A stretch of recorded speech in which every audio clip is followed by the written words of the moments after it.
ಆತ್ಮೀಯ ವೀಕ್ಷಕರೇ, ಶನಿವಾರದ ಶುಭೋದಯ. ಇಂದು ಕಾರ್ಯಸಿದ್ಧಿ ಆಂಜನೇಯನ ಸ್ತೋತ್ರವನ್ನು ಹೇಳುತ್ತಿದ್ದೇನೆ. ಈ ಸ್ತೋತ್ರವನ್ನು ನೀವು ಭಕ್ತಿ ಶ್ರದ್ಧೆಯಿಂದ ನಿಮ್ಮ ಕೆಲಸ ಏನೇ ಆಗಬೇಕೆಂದಿದ್ದರೂ 21 ದಿನ ನಿತ್ಯ 21 ದಿನ 21 ಸಲ ಭಕ್ತಿಯಿಂದ ಹೇಳಿದರೆ ನಿಮ್ಮ ಯಾವುದೇ ಕೆಲಸ, ಅಸಾಧ್ಯವಾದ ಕೆಲಸವನ್ನು ಕೂಡ ಈ ಆಂಜನೇಯ ಮಾಡಿಕೊಡುತ್ತಾನೆ. ಬನ್ನಿ ಆ ಸ್ತೋತ್ರವನ್ನು ಕೇಳೋಣ. ತ್ವಮಸ್ಮಿನ್ ಕಾರ್ಯನಿರ್ಯೋಗೇ ಪ್ರಮಾಣಂ ಹರಿಸತ್ತಮಾ ಹನುಮಾನ್ ಯತ್ನಮಸ್ತಾಯ ದುಃಖಕ್ಷಯಕರೋ ಭವ ಅಸಾಧ್ಯ ಸಾಧಕ ಸ್ವಾಮಿನ್ ಅಸಾಧ್ಯಂ ತವ ಕಿಂ ವದ ರಾಮದೂತ ಕೃಪಾ ಸಿಂಧೋ ಮತ್ಕಾರ್ಯಂ ಸಾಧಯ ಪ್ರಭೋ. ಓಂ ಹನುಮತೆ ನಮಃ. ತ್ವಮಸ್ಮಿನ್ ಕಾರ್ಯನಿರ್ಯೋಗೇ ಪ್ರಮಾಣಂ ಹರಿಸತ್ತಮಾ ಹನುಮಾನ್ ಯತ್ನಮಸ್ತಾಯ ದುಃಖಕ್ಷಯಕರೋ ಭವ ಅಸಾಧ್ಯ ಸಾಧಕ ಸ್ವಾಮಿನ್ ಅಸಾಧ್ಯಂ ತವ ಕಿಂ ವದ ರಾಮದೂತ ಕೃಪಾ ಸಿಂಧೋ ಮತ್ಕಾರ್ಯಂ ಸಾಧಯ ಪ್ರಭೋ. ಓಂ ಹನುಮತೆ ನಮಃ. ತ್ವಮಸ್ಮಿನ್ ಕಾರ್ಯನಿರ್ಯೋಗೇ ಪ್ರಮಾಣಂ ಹರಿಸತ್ತಮಾ ಹನುಮಾನ್ ಯತ್ನಮಸ್ತಾಯ ದುಃಖಕ್ಷಯಕರೋ ಭವ ಅಸಾಧ್ಯ ಸಾಧಕ ಸ್ವಾಮಿನ್ ಅಸಾಧ್ಯಂ ತವ ಕಿಂ ವದ ರಾಮದೂತ ಕೃಪಾ ಸಿಂಧೋ ಮತ್ಕಾರ್ಯಂ ಸಾಧಯ ಪ್ರಭೋ. ಓಂ ಹನುಮತೆ ನಮಃ.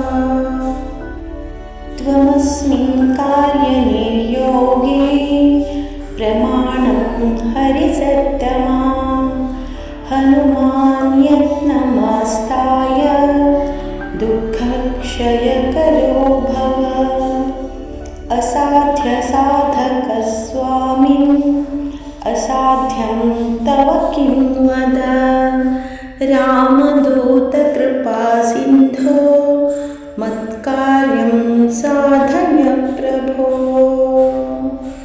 ಓಂ ಹನುಮತೆ ನಮಃ.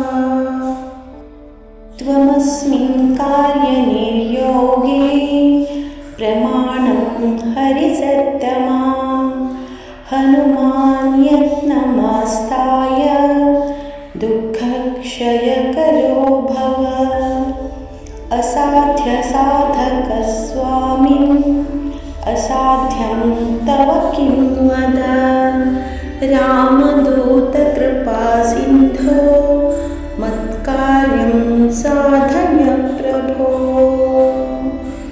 ಓಂ ಹನುಮತೆ ನಮಃ. ತ್ವಮಸ್ಮಿನ್ ಕಾರ್ಯನಿರ್ಯೋಗೇ ಪ್ರಮಾಣಂ ಹರಿಸತ್ತಮಾ ಹನುಮಾನ್ ಯತ್ನಮಸ್ತಾಯ ದುಃಖಕ್ಷಯಕರೋ ಭವ ಅಸಾಧ್ಯ ಸಾಧಕ ಸ್ವಾಮಿನ್ ಅಸಾಧ್ಯಂ ತವ ಕಿಂ ವದ ರಾಮದೂತ ಕೃಪಾ ಸಿಂಧೋ ಮತ್ಕಾರ್ಯಂ ಸಾಧಯ ಪ್ರಭೋ. ಓಂ ಹನುಮತೆ ನಮಃ. ತ್ವಮಸ್ಮಿನ್ ಕಾರ್ಯನಿರ್ಯೋಗೇ ಪ್ರಮಾಣಂ ಹರಿಸತ್ತಮಾ ಹನುಮಾನ್ ಯತ್ನಮಸ್ತಾಯ ದುಃಖಕ್ಷಯಕರೋ ಭವ ಅಸಾಧ್ಯ ಸಾಧಕ ಸ್ವಾಮಿನ್ ಅಸಾಧ್ಯ असाध्यं तव किं वद रामदूतकृपासिन्धो मत्कार्यं साधय प्रभो। ॐ हनुमते नमः। त्वमस्मिन् कार्यनिर्योगे प्रमाणं हरिसत्तमा हनुमान् यत्नमास्ताय दुःखक्षयकरो भव। असाध्यसाधकस्वामिन् असाध्यं तव किं वद रामदूतकृपासिन्धो मत्कार्यं साधय प्रभो। ॐ हनुमते नमः। त्वमस्मिन् कार्यनिर्योगे प्रमाणं हरिसत्तमा हनुमान् यत्नमास्ताय दुःखक्षयकरो भव। असाध्यसाधकस्वामिन् असाध्यं तव किं वद रामदूतकृपासिन्धो मत्कार्यं साधय प्रभो। ॐ हनुमते नमः।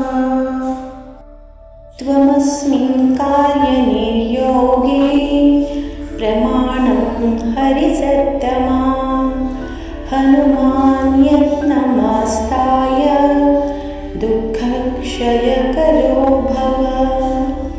असाध्यसाधकस्वामिन् असाध्यं तव किं वद रामदूतकृपासिन्धो मत्कार्यं साधय प्रभो।